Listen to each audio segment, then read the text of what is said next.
Sejam bem-vindos! Eu sou o professor Leonardo e estudaremos Física para você receber aquele impulso para passar no vestibular. No vídeo de hoje, estamos no finalzinho da cinemática. Veremos aqui um movimento circular uniforme.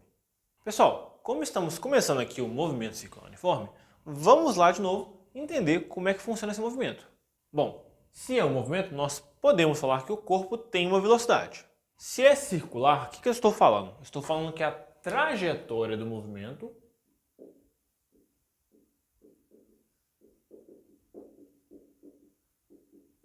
é circular. Vemos aqui então uma trajetória que é circular. E também o corpo descreve um movimento que é uniforme, né?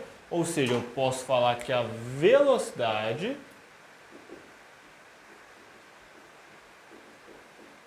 é constante. Mas nós não sabemos que o vetor velocidade ele é tangente à trajetória. Então eu posso desenhar um vetor velocidade para cá, um outro vetor velocidade para cá, um outro vetor velocidade para cá e um outro para cá, por exemplo. Como que eu posso falar que a velocidade é constante se os vetores velocidade variam? Eu posso falar que, na verdade, o que é constante não é a velocidade, mas sim o módulo. Então, se eu pegar o módulo dessa velocidade, eu posso falar que é igual ao módulo dessa velocidade, que é igual ao módulo dessa velocidade, que é igual ao módulo dessa velocidade, e que é igual em qualquer ponto que eu analise. Para a gente falar sobre um movimento que é circular, nós temos que estabelecer um parâmetro que tenha sentido matemático ou físico, que é a questão do radiano.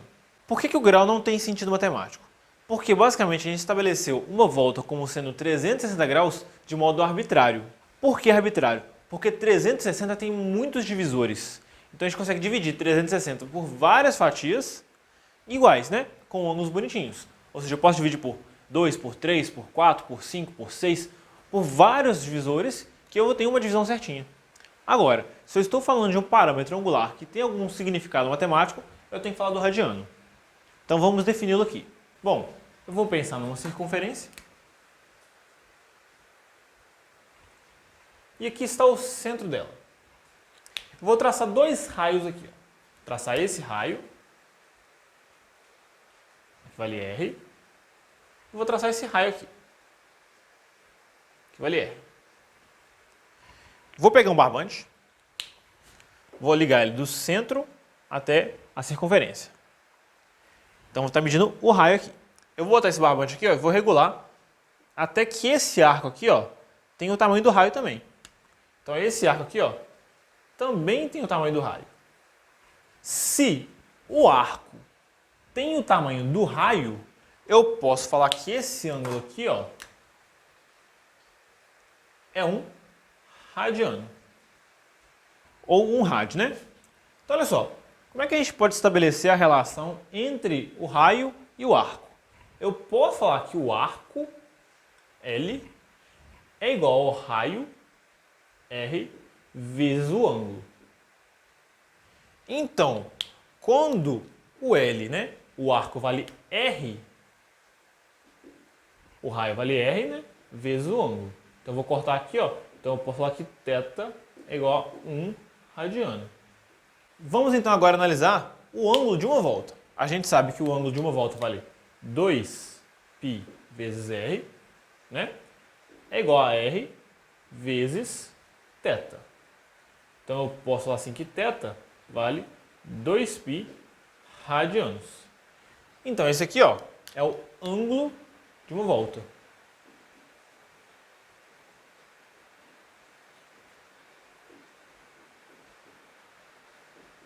Então, se eu der uma volta, eu percorri um ângulo de 2π radianos.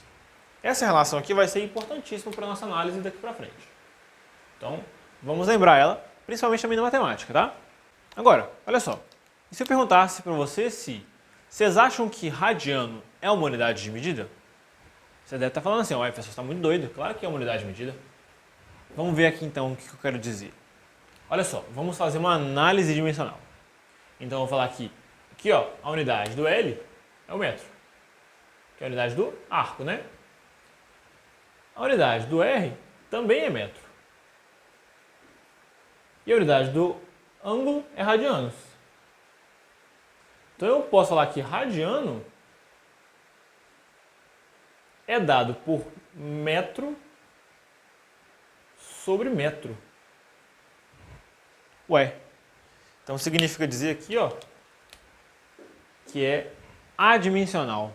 Um ângulo, na verdade, por mais que a gente saiba que ele é dado por radianos, radiano é uma unidade, de certa forma, né, adimensional. Então não tem dimensão. Esse ângulo aqui ó, não tem dimensão. Radiano não é uma dimensão, porque basicamente ele é formado pela razão de duas unidades iguais, que dá 1. Por isso que eu perguntei sobre se vocês acharem que radiano é uma unidade de medida. Vamos agora então introduzir as grandezas que são relevantes no movimento circular uniforme. Olha só, o movimento circular, né, por se tratar de uma trajetória aqui fechada, significa dizer que o corpo que descreve esse movimento fica voltando várias vezes no mesmo ponto. Então eu posso falar assim, ó, sobre um tempo característico, que é o tempo de uma volta. Esse tempo de uma volta eu vou chamar de período. Então o período é o tempo de uma volta. Se é um tempo no SI, eu sei que ele é dado em segundos. Nós podemos também falar sobre a frequência. A frequência é a quantidade de voltas por tempo, né? Ou seja, ele vai dar 3 voltas por segundo, 4 voltas por hora, tudo isso são frequências. Então eu posso falar que a frequência é o número de voltas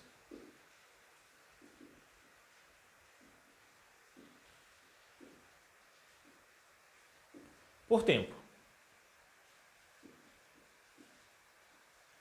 Então esse aqui é o tempo por volta, esse aqui é voltas por tempo.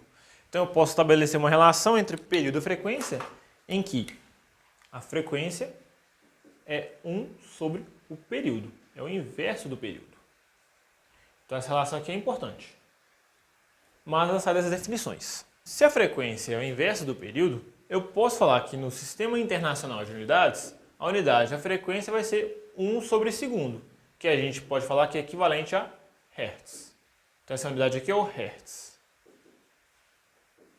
Então 1 Hertz significa 1 volta por segundo. 5 Hertz, 5 voltas por segundo. Como um parâmetro importante aqui para o movimento circular uniforme, nós podemos falar da velocidade angular. A velocidade linear, a gente sabe que é a distância que ele percorre pelo tempo. A velocidade angular vai ser o ângulo que ele descreve pelo tempo, né? Então, posso falar que essa letra grega aqui, que é o ômega, vale o ângulo descrito dividido pelo intervalo de tempo. Só que, o que a gente pode falar aqui? Eu posso falar assim, que o ângulo de uma volta está associado com o tempo de uma volta. O ângulo de uma volta é 2π radianos. O tempo de uma volta é o período. Então, eu posso falar assim também aqui, que a velocidade angular vale 2π sobre o período ou 2π vezes a frequência. Então essas duas formas aqui podem aparecer quando eu falo de velocidade angular. Quando eu falo da unidade do ômega, eu posso falar que no SI é dado por uma unidade de ângulo sobre uma unidade de tempo. Que no SI é um ângulo sobre o tempo, é dado por radianos por segundo. Então essa é a nossa unidade da velocidade angular, do ômega. Agora olha só, de modo análogo, eu posso falar assim que a velocidade linear, que é constante, nós já sabemos, né? Ela é dada pela distância percorrida sobre o tempo, né? Distância total sobre o tempo total. Da mesma forma, eu posso falar que em uma volta eu andei uma distância equivalente ao perímetro da circunferência, que vale 2π vezes o raio. Sobre o tempo de uma volta, que é o período, né? E da mesma forma que, como a frequência é o inverso do período, eu posso falar que vale 2π rf. Então essas duas formas podem aparecer e a gente pode utilizar para determinar qual que vai ser a velocidade linear. E da mesma forma, eu posso falar que no SI, como a gente já sabe, né, velocidade, a unidade vai ser em metros por segundo. Então isso aqui a gente já está esperando, né? Agora é só utilizar as equações para poder aplicar os parâmetros do MCU para determinar a velocidade linear. Agora olha só, lembra daquela relação que eu estabeleci entre arco e ângulo quando eu falei da definição de radiano? Vamos usá-la aqui.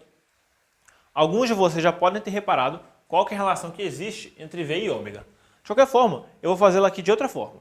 Olha só, eu sei que o ângulo vezes o raio é igual ao arco, então eu vou dividir os dois lados pelo tempo.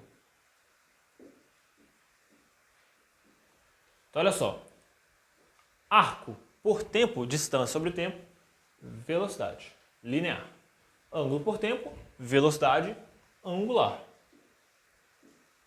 Então a relação que existe entre V e ômega vai ser V igual a ômega R. A gente poderia ter visto já nas equações que a gente acabou de fazer do ômega e do V. Enquanto eu falei que o V vale 2πrf, a gente viu que o ômega vale 2πf. Então, para sair desse e chegar nesse, basta multiplicar o raio. Daqui para cá, da mesma forma, dividir pelo raio.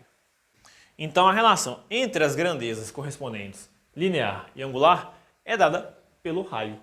Então, se eu tivesse outras grandezas aqui, ó, como por exemplo uma aceleração angular e uma aceleração linear, eu poderia falar que a aceleração linear é igual à aceleração angular vezes o raio, e assim sucessivamente. Vamos então agora falar sobre a aceleração do movimento. Uai, professor, mas o movimento não é uniforme, não quer dizer que ele tem velocidade constante? Aí eu te devolvo a pergunta, qual velocidade que é constante? O vetor velocidade ou o módulo da velocidade? Espero que vocês tenham falado do módulo aí, viu?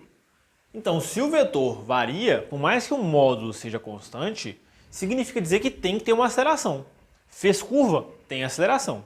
Só que essa aceleração não pode variar o módulo da velocidade.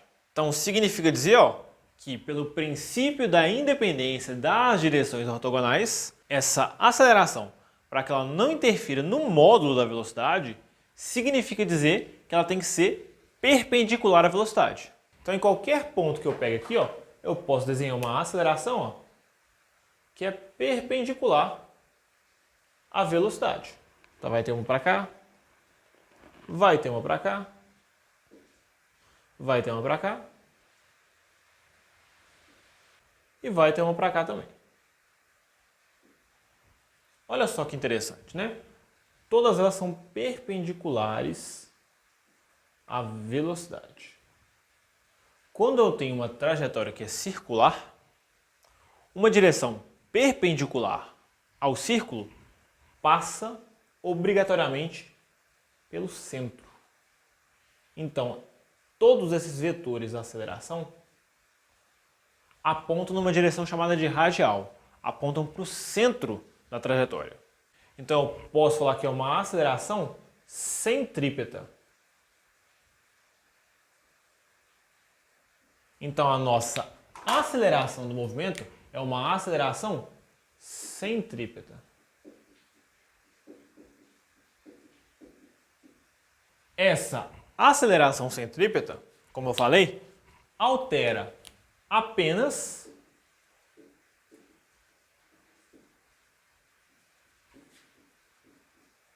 direção e sentido do vetor velocidade.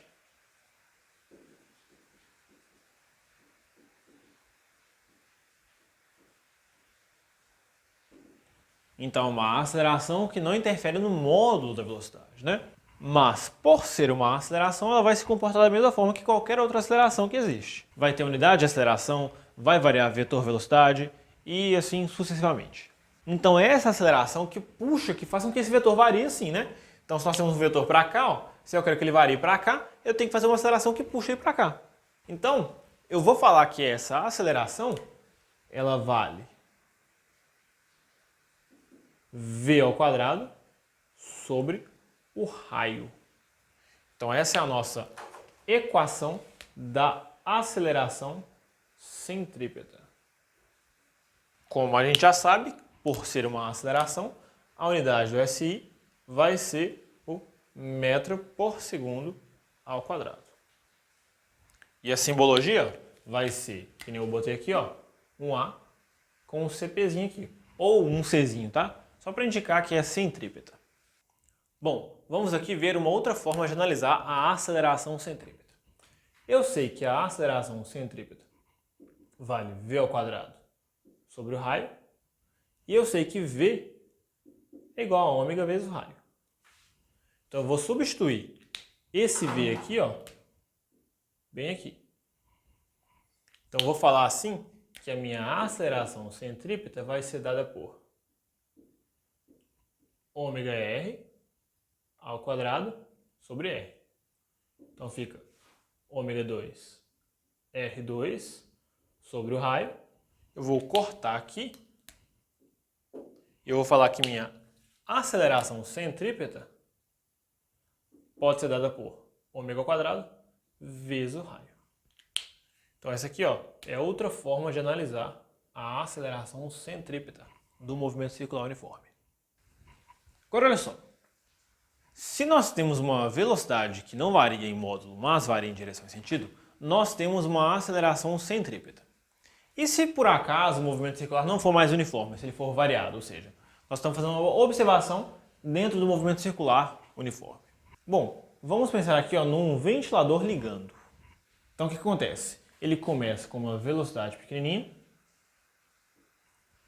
vai ganhando velocidade e vai ganhando velocidade todo momento. Então, eu posso dizer que a aceleração centrípeta também aumenta, porque a gente sabe que ela depende da velocidade, né? Mais especificamente da velocidade ao quadrado. E como o raio é o mesmo, quer dizer que quando eu aumento a velocidade linear, eu aumento a aceleração centrípeta. E aqui eu vou ter uma aceleração muito grande. Se eu tenho uma aceleração que varia o módulo, como a gente já viu lá no MRUV, eu posso falar que essa aceleração é chamada de tangencial. Então, AT. AT aqui também. E AT aqui também. Então, como eu sei que uma aceleração na direção e sentido da velocidade, essa velocidade aumenta, então quer dizer que a aceleração tangencial tem que estar apontando em todos os momentos na direção da velocidade linear, inclusive no sentido também. Então, de forma análoga, como eu tenho aqui, ó, um ventilador desligando, eu vou pensar assim, ó, que a velocidade dele, ó, era grandona, ela fica pequena,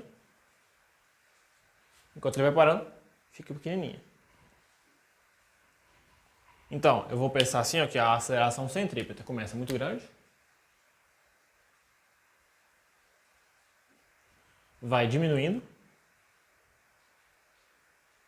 e fica pequenininha. Porque nós temos uma aceleração tangencial contrária ao sentido da velocidade linear. Então, enquanto essa aceleração tangencial altera o módulo da velocidade, a centrípeta altera a direção e o sentido. Então, como nós falamos que um movimento só tem uma aceleração, eu posso compor esses vetores aqui, ó, e posso falar que a aceleração do movimento é esta aqui, ó.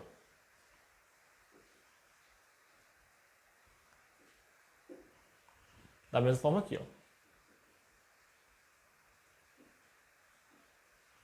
E aqui também.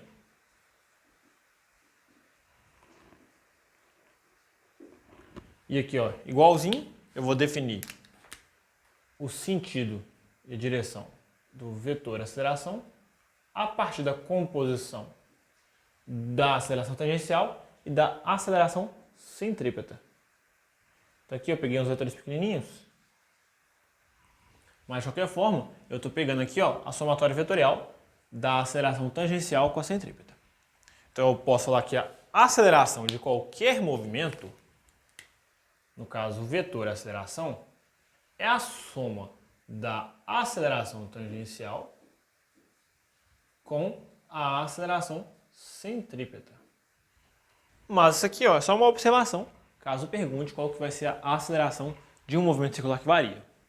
Então, basicamente, é só a gente pegar a centrípeta, que é sempre para o centro, e ver se ele está acelerando ou freando. Então, a gente compõe a aceleração do movimento com a soma vetorial das duas acelerações. Pessoal, finalizamos a parte 1 do movimento circular uniforme. Na parte 2, nós veremos sobre a transmissão de movimento circular e veremos também as aplicações tanto do MCU quanto da transmissão de movimento circular. Espero que você tenha gostado. Não se esqueça de deixar o like aí no vídeo.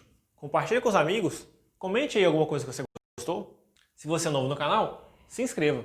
Muito obrigado mais uma vez e até a próxima.